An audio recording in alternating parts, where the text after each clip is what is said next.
Hi everyone, it's Andrew from Remote Tribe. I'm back with another podcast and another interesting guest.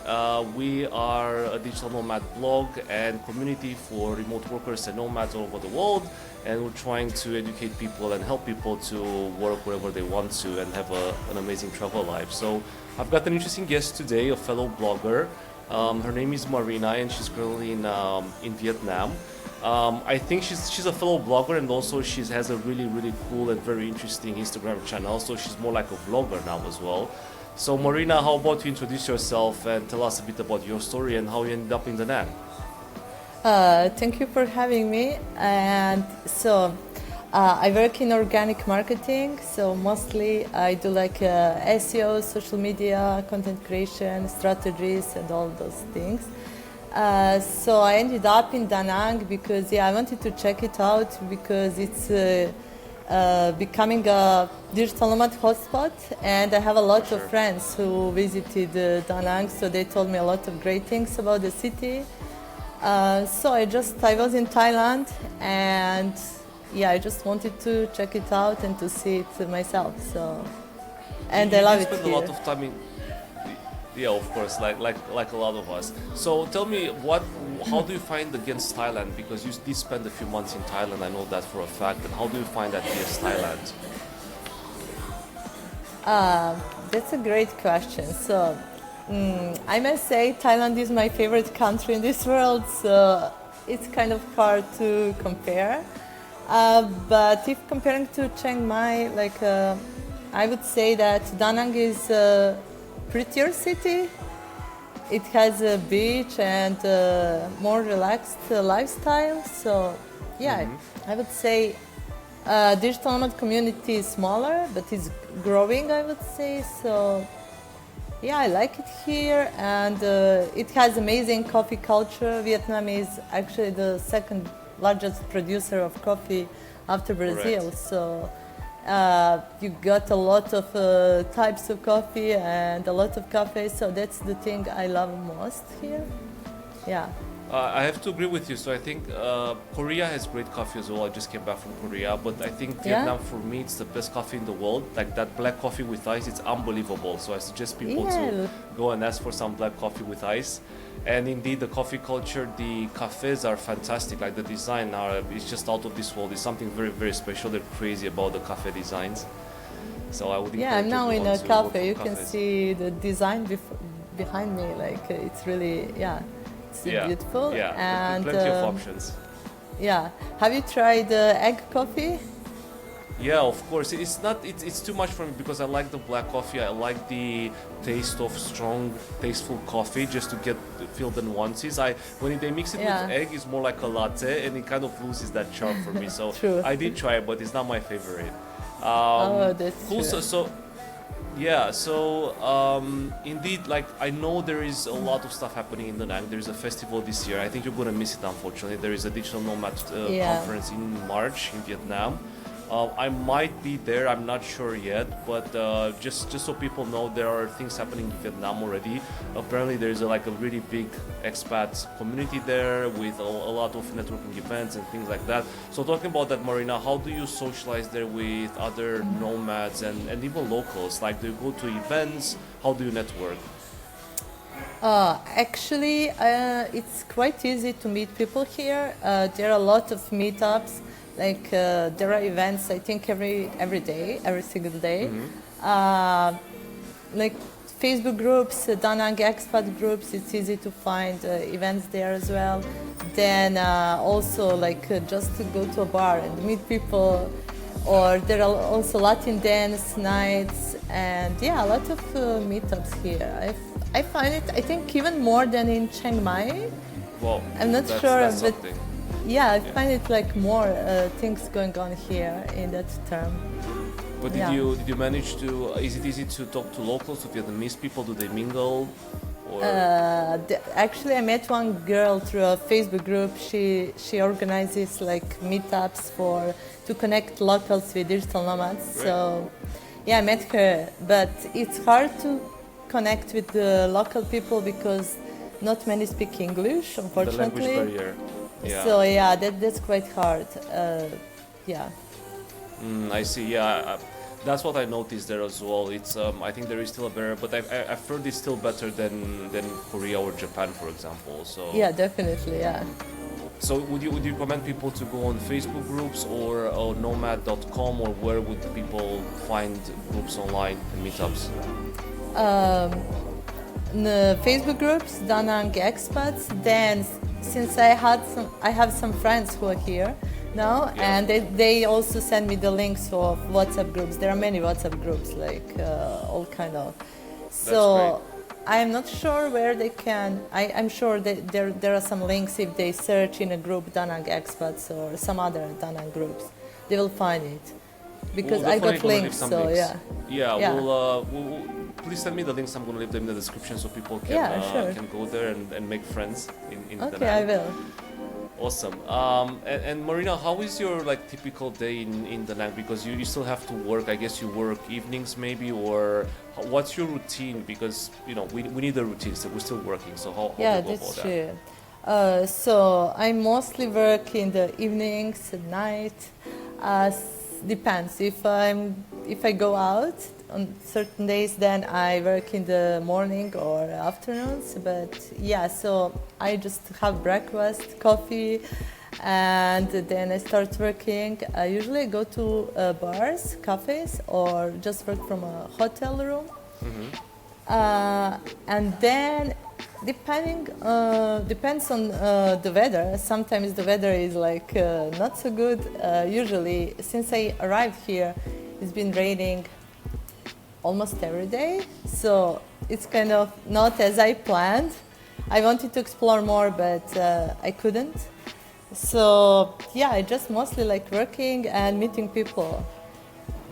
So I think we have to mention that there is a rainy season in Vietnam. Yeah, it's a I raining think- season. I think the dry season starts in the end of February. Correct me if I'm not sure. Yeah, I think that's Right. right. It's similar to Thailand.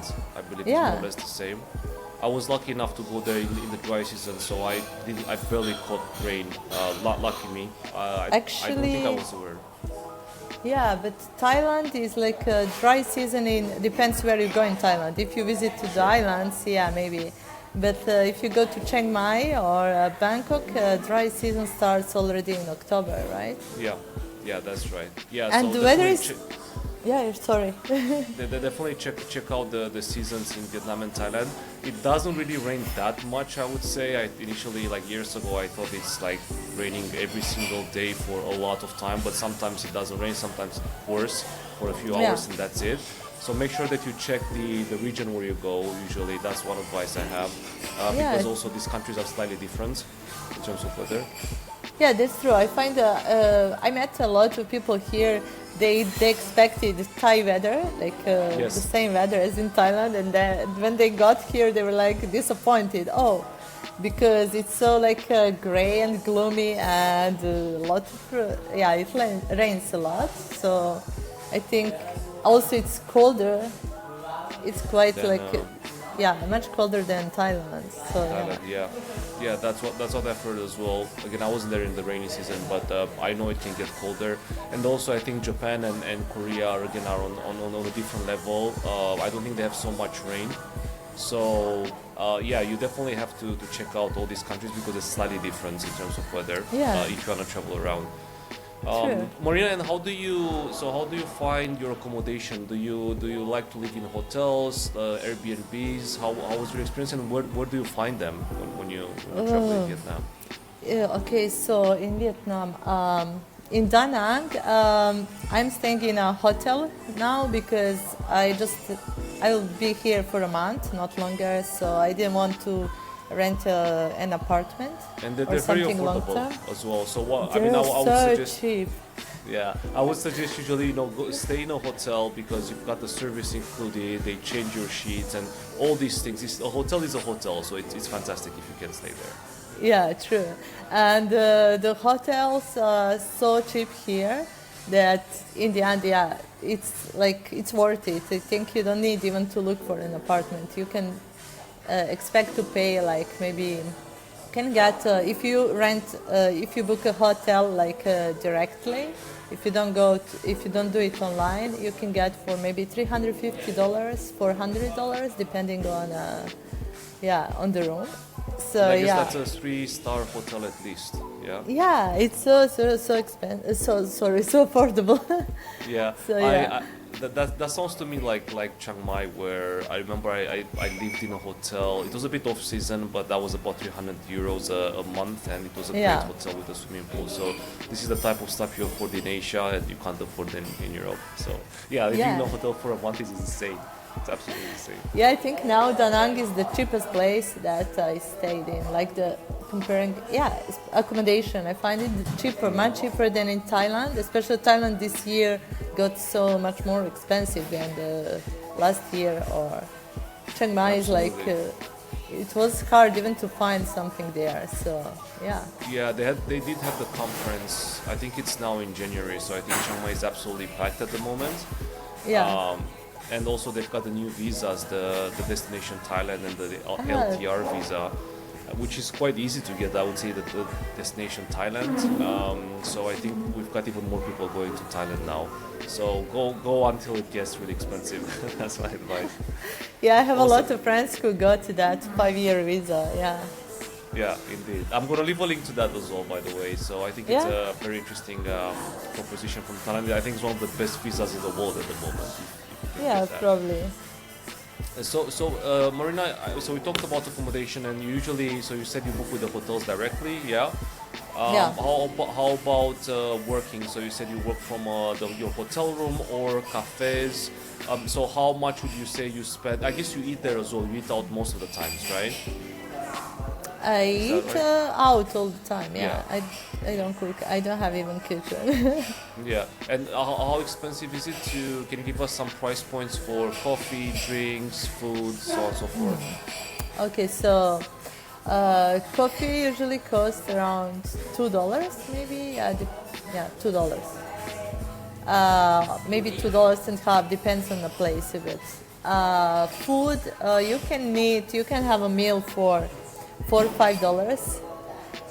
But if you want some Western food, maybe you pay more. Like I don't know, you can have pizza for $15 or something like that. And by the way, guys, pizza is really good in Vietnam. It's really good, right? So it really depends what kind of food you want to eat. If you want to eat local, you can save a lot of money. It's so cheap, yeah. Yeah, you've got street food, you've got the markets, which are really cheap. What I love about Vietnam is the food is very, very fresh, and the foods are very good and fresh. So you can really eat healthy as well if you want. And there's I think there are more and more Western restaurants that are opening up in Vietnam right now. There are a lot, like vegan restaurants. Also, I love one, Roots Vegan.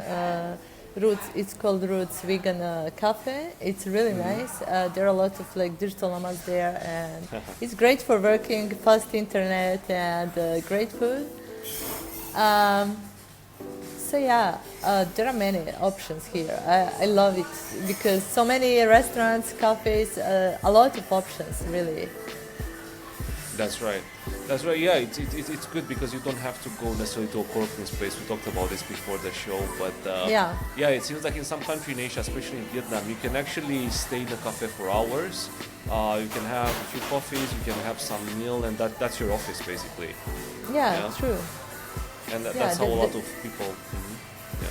Go ahead. Yeah, that's the thing. I prefer, I think, working from cafes here because I love like trying all the different coffees, and just you can get a banh mi as well, which is like baguette with all different, like it's filled with, you can have like chicken or beef or any kind of stuff. So that's why I love working from cafes and having a lot of coffee, and I love coffee. So indeed, like the street food, I think it's interesting. I was a bit I felt it wasn't like in Europe, so it's definitely more authentic in Vietnam. It has a different taste and they prepare it differently. So the banh mi in Europe is not the same with the banh mi in Vietnam. But anyway, give it a try. There are a lot of options, a lot of pho's, and I think people know. I mean, everything you've seen in Europe, it's there plus more, because it's definitely more authentic. So that's good. And then how Yeah, do you find definitely. your cafes, Marina? So how can people find a good working cafe, for example? Um, if you stay in the area where most expats are, Mian area, it's like Mike Beach. There are a lot of, you will see a lot of cafes, different cafes around, so it's easy to find. It's all like things happening here. So I think this is the best area to stay. And yeah, like you can visit Roots Vegan Cafe. Then I'm not sure how to pronounce it. It's in Vietnamese, Quan Go, where I'm now, right now. Yeah. So then yeah, so many like meat cafe, banh mi and cafe. Yeah, different options, many different options And around. you do you also go write on Google Maps and look for cafes? Are they on Google Maps? You do Yeah, that? I always check like reviews and everything. Yeah, That's great. Yeah, it's good to know. That's what I do in most of the places. But for example, in Korea, you Yeah. have to go on a Naver. Google doesn't really work there. It's really good I in Japan know. with Google reviews. So yeah, I think so. So then Google Maps, it's great in Vietnam. It does work. Yeah. Yeah, and it does work. It's great. Everything is easy. You get also Grab. You can order food online or drinks, so like a car ride. Yeah. So yeah, So talking everything about is. talking about transport, then I guess you use Grab, which is the mobile app for scooter taxis and for normal taxis. Yeah, true. So yeah, Do you- Grab works like most countries in Southeast Asia. It's a company from Singapore. So you get it in Thailand, in Vietnam. Yeah, probably you used to know that as well. Yeah, yeah. So like Philippines, yeah, many countries, Malaysia. So it's so easy. Yeah. It's Yeah, really it easy does to make get sense. around, and it's so affordable. Do you own a scooter? Do you own a scooter? I mean, do you rent a scooter there? Do you drive yourself? No, I don't. No, I I don't. did. I did. It You was an did? amazing adventure. Yeah, it was. Honestly, it's not that bad. There is a way to it. It's very weird, but there is some kind of a flow. And Da Nang is pretty civilized compared to Hanoi and Ho Chi Minh. Honestly, it wasn't that bad because also the roads are very wide. Yeah? It's still hectic, I agree, but you kind of get used to it. I never had an accident in Vietnam. I don't know. Yeah, I think it can happen. Like if you drive a lot, but you have to be careful. It's true. You do have to. Yeah, also. I find it quite difficult to drive here. I don't know. I wouldn't dare to try it. So definitely, I don't even when I book a ride, I usually choose always a car. I never. Sometimes I choose a scooter if it's really a short distance. Yeah. But yeah, I try to avoid it. I don't think Yeah. it's like. And crossing the street is one of the things that. Yeah. It's an adventure on its own. It's so, an that's gonna be adventure. fun. Yeah, I have to agree on that. Of course, it was a shock for me. That was the shock for Vietnam. For me, the biggest ones also that red and green are the same thing, which is green. Yeah. So there's no difference between the two colors. Yeah. Yeah, Exactly.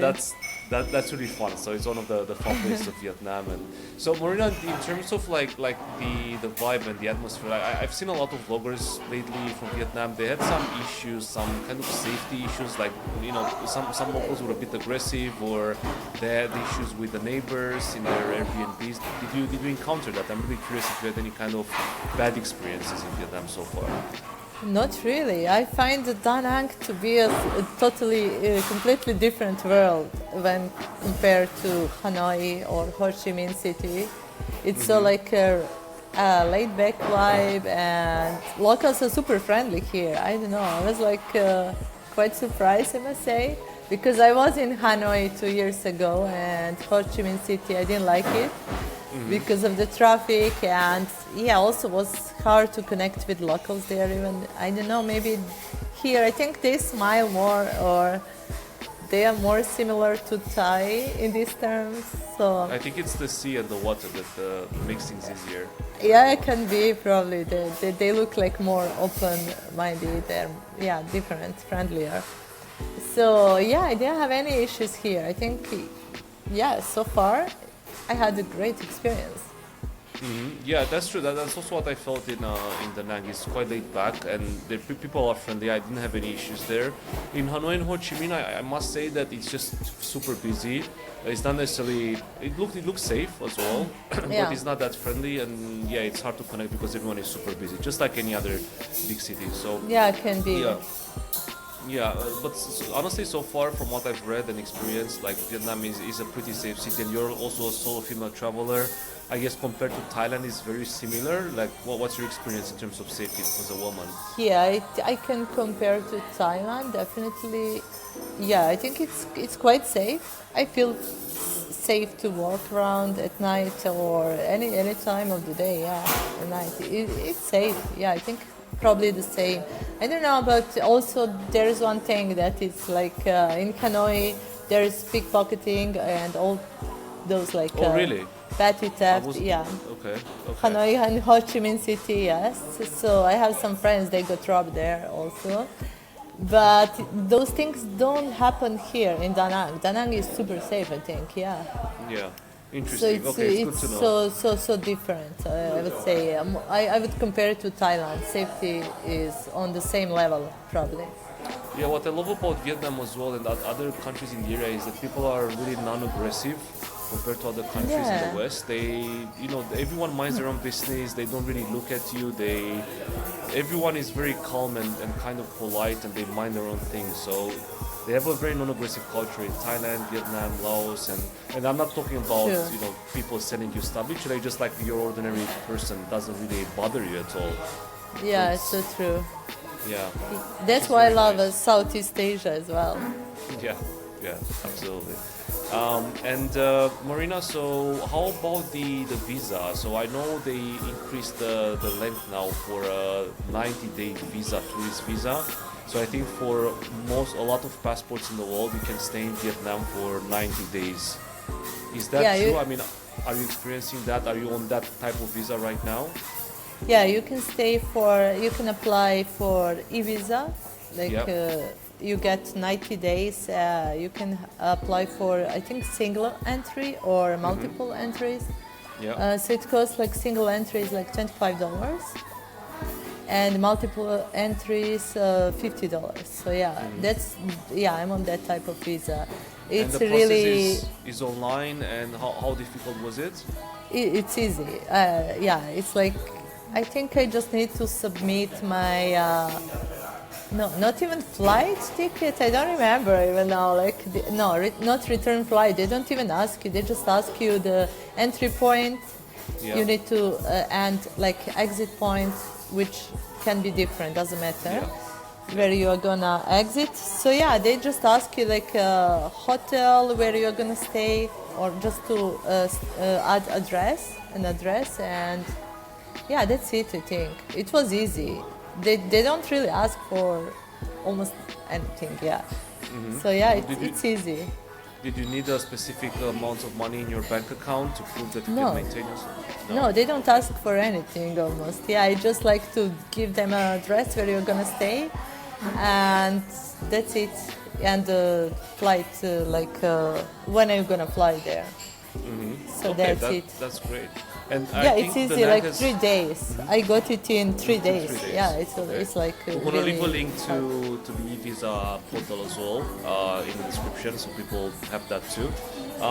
And I think the Nang is it's very well connected, and it's getting even more and more connected now by air. I know there are a lot of flights to Australia, Thailand. So how do you travel, Marina? Is that, I think with Thailand you might have a direct flight. Yeah, I came here from Bangkok. Yeah, direct flight. So it was like And if I remember it's 1 correctly, the hour airport- and yeah, it's very close, and the airport in Da Nang is new and modern. Yeah. It's Yeah. very nice. yeah, it's nice and easy. Yeah. Yeah. So it seems like Da Nang sounds like a good option there, but there might be some negatives as well. So what would you say, Marina, are the negative points? Okay, so negatives. I would say avoid the rainy season. The first thing to mention, because I have some friends. They came here and they didn't want to stay longer, so they went to Marina, and they will come back in the end of January. yeah, like I avoid the rainy season, and also maybe crossing the street, I find it quite stressful. I'm not used to this, although yeah, in Thailand, in Chiang Mai, like Niman Hai Minh Road is like also kind of hard to cross, but Exactly. I find it even easier in Thailand because they stop when they see you that you're crossing, but here they don't. So, Classic Vietnam. so yeah, I'm like I usually wait for someone if there are some other people that want to cross the street, so I just cross in a group. If not, I just like wait when there are no cars. I had like people, even some locals, they were on the motorbike, they see me like waiting for like 10-15 minutes, so they just help me to cross the street. They just block the traffic, they go with me. It's so funny.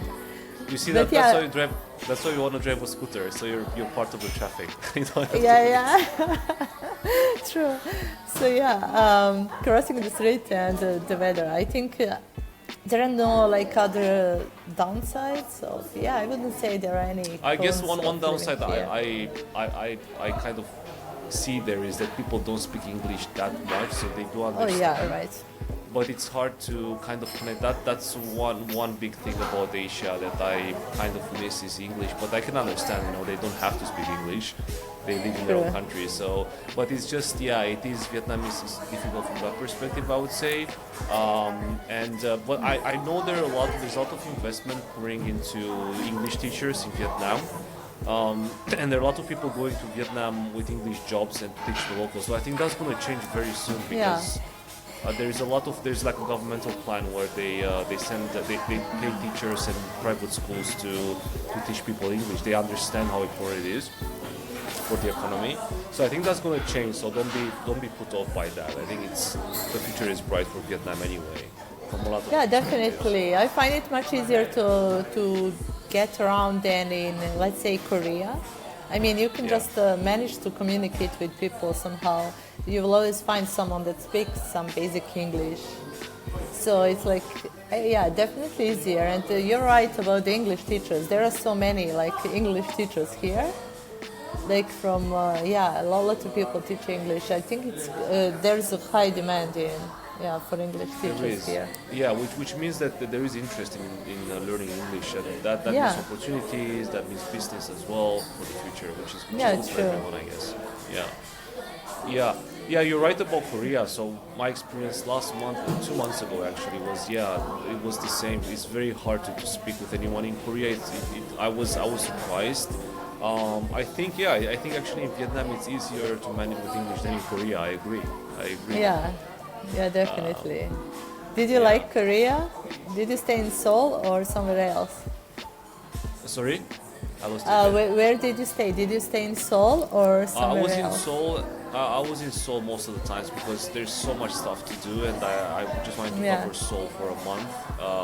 A lot. Yeah, we can do another show about that. There's a lot to talk about Seoul. So it's a great option, but I would say the same issue with English. I mean, it's actually worse than in other places. That it's hard. So you need Naver, the app, to go around and maybe look for the tourist offices or go in some digital nomad groups. There are some digital Yeah. nomad groups already in Korea. So you wanna go there and just ask people for. There's some English speaking Koreans in those groups. So again, like WhatsApp groups, a great option. Yeah. Yeah, I know. I was Cool. there for almost 2 months actually. Wow. Last year. Yeah, So- yeah. Definitely, I would encourage you to visit Korea. It's something else. It's very different from Japan, I would say. So Yeah. there's a different vibe to it, and definitely check it out. I think there are a lot of flights from Vietnam to Korea. By the way, there are a lot of Korean tourists in Da Nang, from what I know. I think it's also pretty close. It's a few hours away, no? Yeah, probably. Da Nang. Yeah, I went to South Korea from Laos actually. It was Mm-hmm. like, I don't remember how many hours flight. It was like, but it's close, yeah. Definitely. I'm pretty sure there are flights between Korea and Da Nang direct, because it is a popular destination for Koreans. So Da Nang is a popular destination for Koreans. So if you Yeah. want to do both, I think you can actually. Don't forget Yeah. that for South Korea you have to apply for an e-visa, which is Yeah. you have to do that a few days in advance. Just like I think anyone, like everyone, has to apply for that. Otherwise, you can't get in the country. So Yeah, it's Korea, like authorization, something like yeah, that, right? exactly. So it's mandatory. You can easily get it, but you have to do it before you. They will ask you when you board the plane or just before. So Yeah, that's one true. thing I would advise about Korea. Yeah. Awesome, Marina. Thanks a lot of good infos here. So what's next for you then as a digital nomad? Where's the next destination? What's the plan for 2025? That's a good question. I still don't have a plan, but I would like to explore more of the beaten path places, some like destinations, like some places, some countries in Africa. So I'm still considering if I should go there because it's a bit hard work from many of these countries Yeah. because of the internet issues and power cuts and all these things. So yeah, I'm still researching. I have like Namibia on my map, then maybe Uganda, again Kenya, and yeah, some other like countries there. That would be awesome. Yeah, it could be that. I'm also looking at Namibia. I think we talked about that. I Yeah? think these countries are maybe the next ones after Morocco. I think Morocco is super popular now. It's been popular Yeah. for years now. So I think if you True. want to go a bit off the beaten path, maybe you want to look at the countries you mentioned. Also South Africa, but you have to plan a bit in South Africa because of the power cuts and. I think South Africa has to be planned very well also because of safety and the power cuts and the internet. So it's beautiful. I've been there some years ago on holiday. I didn't work, so I was there for a few weeks. Yeah. Luckily, I didn't have to work, but I would say South Africa beautiful, but just plan a bit. Yeah, thank you. Yeah, I will. Yeah, good luck, Marina, with the adventures, Thank and you. thanks for all these good infos. We're gonna leave a lot of links in the description of the YouTube video, and also where can people find you, Marina? You've got a nice Instagram, and like tell us about where people can get in touch. I have Instagram, Lost Flip Flops, and my website, my travel blog is also called the same, lostflipflops.com. That's a cool name. That's a cool Yeah. name. Okay, guys. So if you want to follow Marina, just go ahead. She has a really nice Instagram channel. And Marina, so in terms of your offering and services, you do have clients and you do Google organic search optimization, Yeah. right? Yeah, I do like Yeah. mostly organic marketing, like content creation for social media, also blog, SEO optimization. Yeah. Cool. So if you need some help, Marina can help with that. Yeah. Thanks a lot for being with us, Marina. I'll see you soon and good luck with the adventures. Thank you.